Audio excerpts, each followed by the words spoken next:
The primary purpose for your money is not first that you would provide for yourself.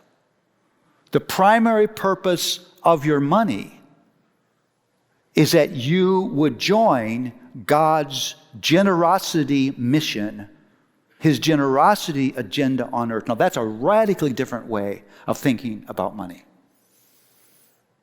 Now, there's two things that you have to embrace if you're going to get to that generosity mission.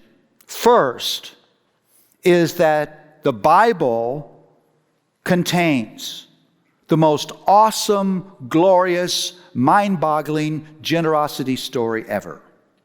The Bible contains and proclaims the most awesome, mind-bending story of generosity ever. That story could be captured by 9 words. God so loved the world that He gave.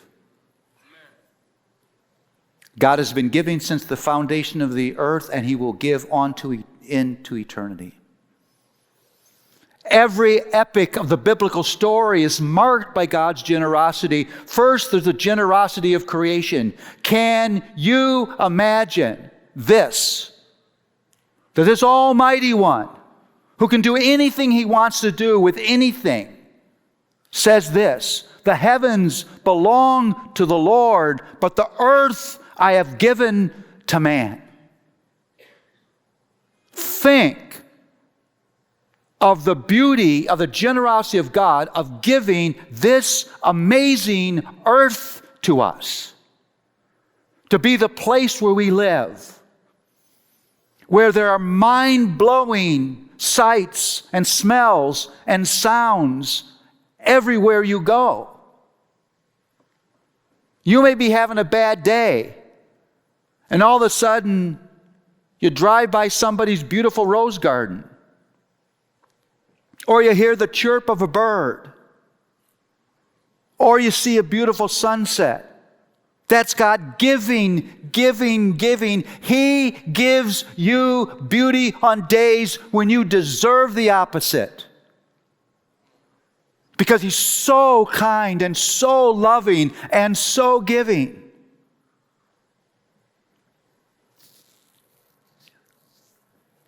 There's physical blessing after physical blessing after physical blessing. How could it be that mashed potatoes would taste that good? Because God's generous.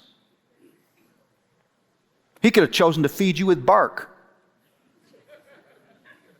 But the range of flora and fauna that we can eat, and it's delicious, is incredible.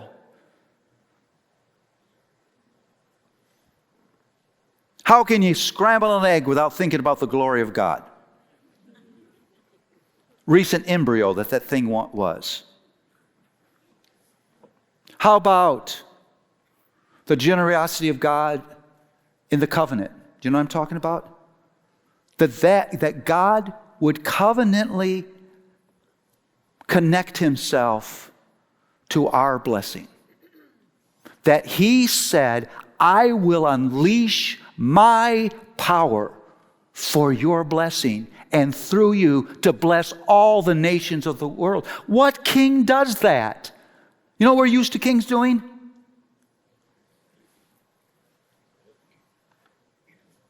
When Castro died, he was worth $5 billion.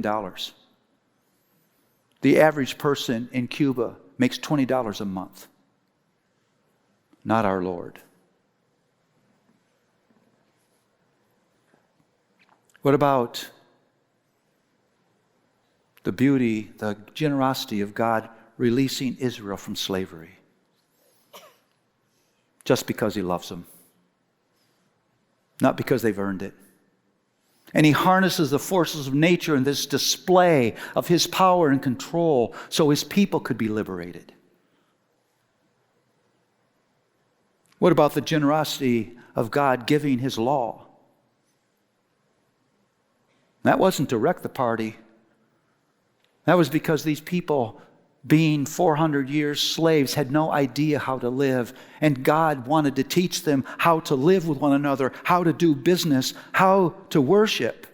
Listen, people get upset at having to read through Leviticus. I see grace on every page. That God would care enough to get down in the details of everyday life to tell me how to live. How could he love us this much?